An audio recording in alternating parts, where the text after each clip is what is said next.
बोलना चाहोगे? विपक्ष क्लियरली मना कर दिया, अब नहीं जा रहे वो। न्योता नहीं मिल रहा था तो उनको नाराजगी थी कि हमें न्योता निमंत्रण नहीं मिला, अब निमंत्रण बोल रहे हैं कि हमें जाना ही नहीं है। देखिए, ये तो सबसे बड़ी हमारी गलती है जो हमने इन लोगों को न्योता भेजा। अगर ये लोग आते तो हमें आश्चर्य होता कि ये पापी लोग कैसे मंदिर जा रहे हैं। अगर ये मंदिर नहीं आ रहे हैं तो हमें कोई आश्चर्य नहीं हो रहा है। हमें उम्मीद भी यही थी कि ये राम के कार्य में सम्मिलित नहीं होंगे, जो राम के विरुद्ध पे, राम मंदिर के विरोध में 24 वकील खड़े करे, जो राम के अस्तित्व पे सवाल उठाए, जो रामचरित्र मानस को जलाने की बात करे, ऐसा विपक्ष अगर राम मंदिर का समर्थन करता तो इस देश के 100 करोड़ हिंदू जो है ना, वो खुद उस विपक्ष के मतलब विरोध में खड़े हो जाते। क्योंकि वो तो कह रहे हैं कि हम राम मंदिर का विरोध नहीं कर रहे हैं, राम भगवान का विरोध नहीं कर रहे हैं, लेकिन बीजेपी उस पर राजनीति कर रही है, उसका विरोध कर रहा है, बीजेपी का विरोध कर रहे हैं। इसका मतलब थोड़ी है कि हम राम के साथ नहीं है। इन्होंने तो पूरे मतलब इस देश में जब धर्म के नाम पे इस देश के 2 टुकड़े करे तब राजनीति नहीं हुई थी, धर्म की राजनीति तब नहीं हुई थी। अगर 70 सालों तक इनके हाथ में था ये देश, 70 साल पहले अगर ये मंदिर बनवा देते, फिर कांग्रेस भी राम मंदिर के नाम पर राजनीति करती, हमें तो तब कोई दिक्कत नहीं थी। अभी भी इनके पास मौका है, बनवा दे मथुरा में कृष्ण। लेकिन तेजस्वी यादव तो अभी भी कह रहे हैं कि मंदिर की क्या जरूरत है, वहाँ पे अस्पताल बनना चाहिए, कॉलेज बनना चाहिए और बनेगा भी। पूछिए कहाँ पे बनेगा। देखिए, हमारे श्री राम के दर पे जो भी आता है ना, चाहे वो भिखारी हो, जिहादी हो, आतंकवादी मानसिकता वाला हो या किसी भी कम्युनिटी के लोग हो, खाली हाथ नहीं जाते हैं। ये गरीब भी आए थे बाबरी मांगने के लिए, इन्हें 5 एकड़ जमीन दी है अयोध्या से बहुत दूर जाके। उस 5 एकड़ जमीन पे मंदिर बनाना है, मस्जिद बनानी है, अस्पताल बनाना है, विद्यालय बनाना है, मदरसा बनाना है, जो मर्जी बनाए वहाँ जाकर बनाए। जहाँ प्रभु श्री राम पैदा हुए थे वहाँ मंदिर बनना था और अपना वचन निभाया है, मंदिर वही बनाया है। स्वामी प्रसाद मौर्य ने कहा कि कार सेवकों पे जो गोली चलाने का फैसला था वो सही था। देखिए, मौलाना प्रसाद मौर्य नाम है उनका, मैं आपका सही कर देता हूँ। और मौलाना प्रसाद मौर्य क्या बोलते हैं, दुनिया को ज्ञान दे रहे हैं। उनकी खुद की बेटी किस पार्टी में है? भारतीय जनता पार्टी में। जब सोच लो, जिस बाप की बेटी उसकी बात नहीं मान रही है तो देश को क्या समझाना चाह रहा है? जिसके घर में ही पकड़ नहीं है, उनकी खुद की बेटी नहीं मानती कि वो सही हैं, तो दुनिया की तो छोड़ दीजिए। अब सस्ते नशे करने के बाद कोई कुछ भी बोल देता है, तो मौलाना प्रसाद मौर्य ने सस्ता नशा करके कुछ बोल दिया होगा, उस पर इतना ध्यान हम क्यों दें? लेकिन कांग्रेस ने अब क्लियरली बोल दिया कि वो अब नहीं जा रहे हैं। देखिए मैडम, आप गलत बात बोलते हैं। आप पूरे पत्रकार जितने भी लॉबी देश में वो गलत कोट करते हैं। कांग्रेस मैडम, वो कांग्रेस है ही नहीं, वो कांग्रेस पार्टी है। और उन्होंने हमेशा इस बात को साबित करा है, चाहे वो all India Muslim personal law board का मुद्दा हो, चाहे वो वक्फ बोर्ड का मुद्दा हो, चाहे वो अब आज के राम के मंदिर, जो 110 करोड़ सनातनियों की भावनाएं हैं, उनके मंदिर के उद्घाटन में, प्राण प्रतिष्ठा समारोह में आप नहीं जा रहे। मतलब राम से बैर, ये अहंकार तो रावण से भी बढ़कर हो गया इन लोगों के अंदर। रावण के अंदर क्या था? मैं नहीं, वो तो कह रहे हैं कि 110 करोड़ हिंदुओं का जो आस्था है उसके साथ राजनीति हो रही है। मैडम एक बात बताइए, राम के बारे में अगर बीजेपी राम यात्रा निकाल रही है, अगर बीजेपी राम के 22 जनवरी को राम का प्राण प्रतिष्ठा करवा रही है, एक इवेंट ऑर्गेनाइज करवा रही है, तो भाई साहब आप भी करवा दीजिए, कुछ राम के लिए बोल दीजिए। आपको जाने में क्या दिक्कत है?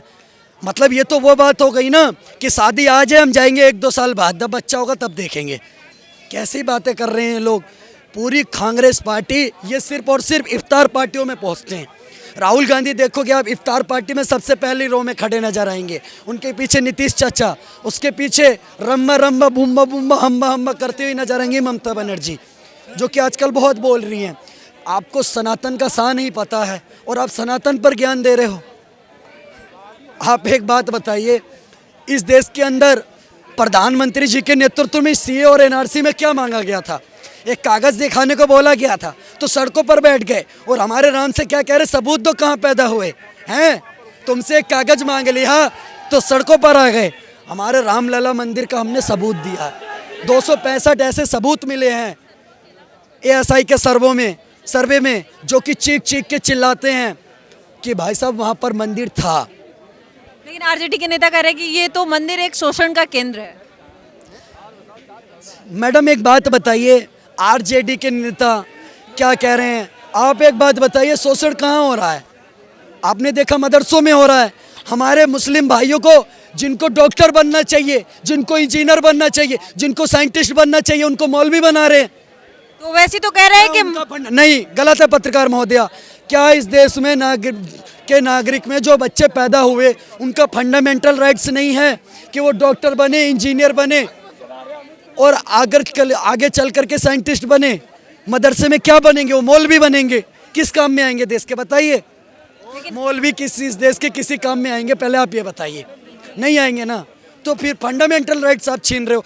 आज योगी आदित्यनाथ ने मदरसों के शिक्षकों का वेतन नहीं देने का निर्णय लिया तो एक तरफ से हा ये हो गया वो हो गया, कुछ नहीं हुआ भाई। उनको और मौलवी चाहिए ना, उनको फ्यूचर में भी और मौलवी चाहिए, तो मौलवी बनेंगे वही तो बनाएंगे और मौलवी। मैडम आप घर पे पढ़िए ना, आपको अगर आपके धर्म के बारे में पढ़नी है आप पुस्तकें पढ़िए, ज्ञान अर्जित करिए, लेकिन डॉक्टर, इंजीनियर और साइंटिस्ट भी बनना तो जरूरी है ना, या नहीं है? इसको साइड में कर दिया जाए। आप किसी बच्चे का फंडामेंटल राइट्स नहीं छीन सकते ना, तो बंद होना चाहिए। मैं तो कहता हूँ मदरसों को।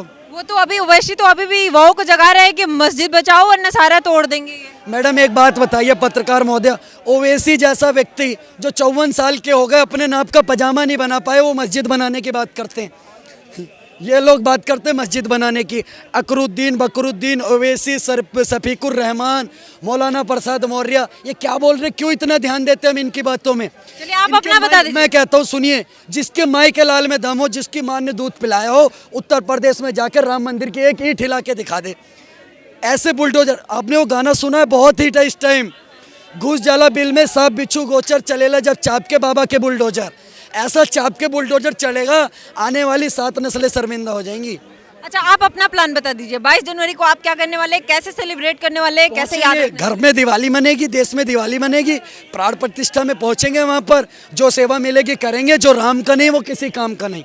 एक बात ध्यान दीजिए, और एक आपके चैनल पर बोलना चाहता हूँ, पूरी कांग्रेस और समाजवादी पार्टी को, उत्तर प्रदेश की समाजवादी पार्टी को, जिसके मुखिया हैं अखिलेश यादव जी, समाजवादी पार्टी और कांग्रेस पार्टी वालों सुन लो कान खोल करके, राम दया है क्रोध नहीं है जग वालों, राम सत्य है शोध नहीं है जग वालों, राम हुआ है नाम लोक हितकारी का और रावण से लड़ने वाली खुददारी का। सर आप राम के बारे में मत बोलिए। ये कांग्रेस पार्टी के आइडल कौन है? बाबर। जो बाबरी नामा में लिखा हुआ है कि भैया बाबर 14 साल के बाबरी नाम के लड़के से प्यार करता था, बाबर हिजड़ा था, बाबर नामा में लिखा हुआ है ये लोग इनके आइडल हैं। औरंगजेब है जी इनका आइडल।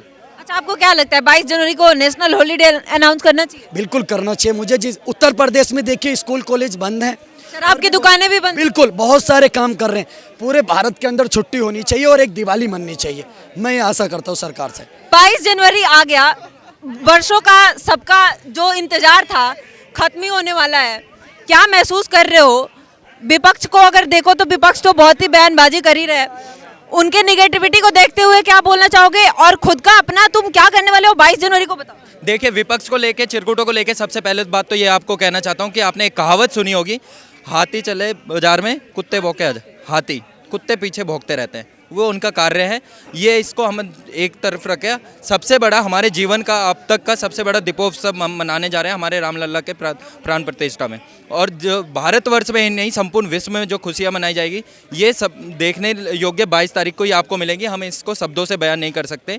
और ये जो विपक्षी की बात है ये छोड़ दीजिए, अब इनका कोई तो कांग्रेस क्लियरली बोल दिया कि वो नहीं जा रहे हैं। देखिए आप शुरू से ही उनकी मानसिकता यही रही है, जब से देश आज़ाद हुआ है, देश आज़ाद हुआ है जब से, तब से ही उनकी मानसिकता यही रही है। और अगर ये जाते भी तो कोई आश्चर्य नहीं होता। जैसे आपने देखा होगा प्रभु राम जी ने भगवा वस्त्र बचपन से ही धारण किया था, लेकिन ये विपक्षी भगवा वस्त्र तभी धारण करते हैं जब कोई छल करना पड़ता है।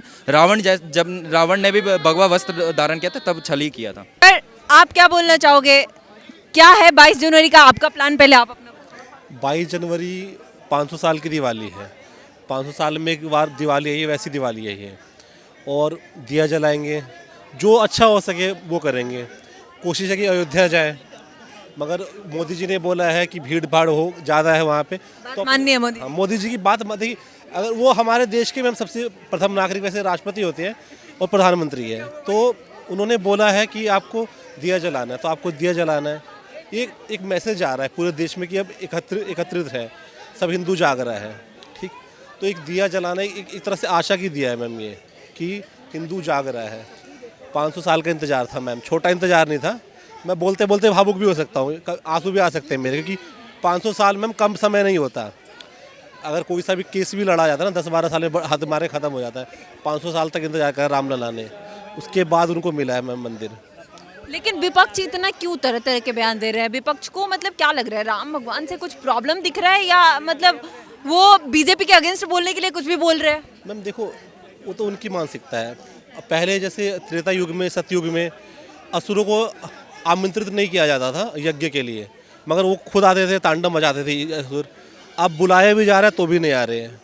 समझ रहे हो आप क्या कहना चाह रहा हूँ?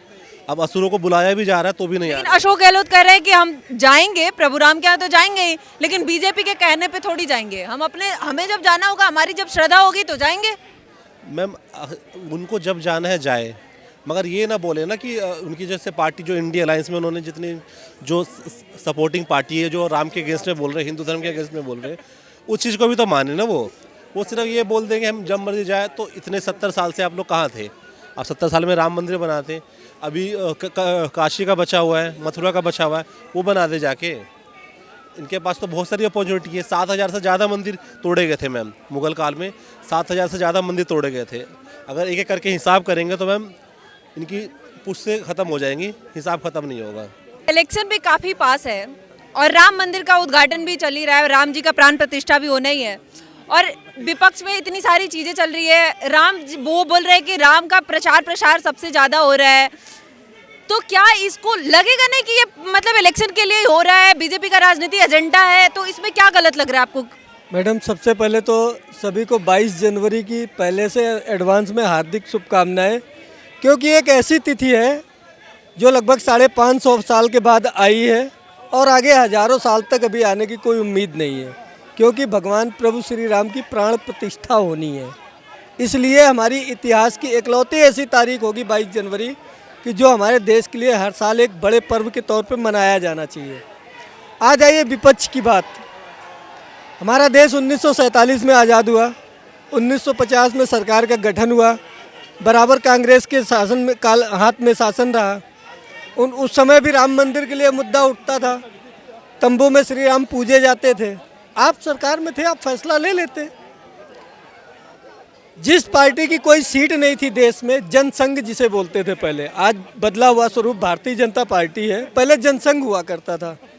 किसी स्टेट में सरकार नहीं थी, कोई सांसद नहीं था, मुट्ठी भर लोगों ने शुरुआत की, राम मंदिर की स्टार्ट की।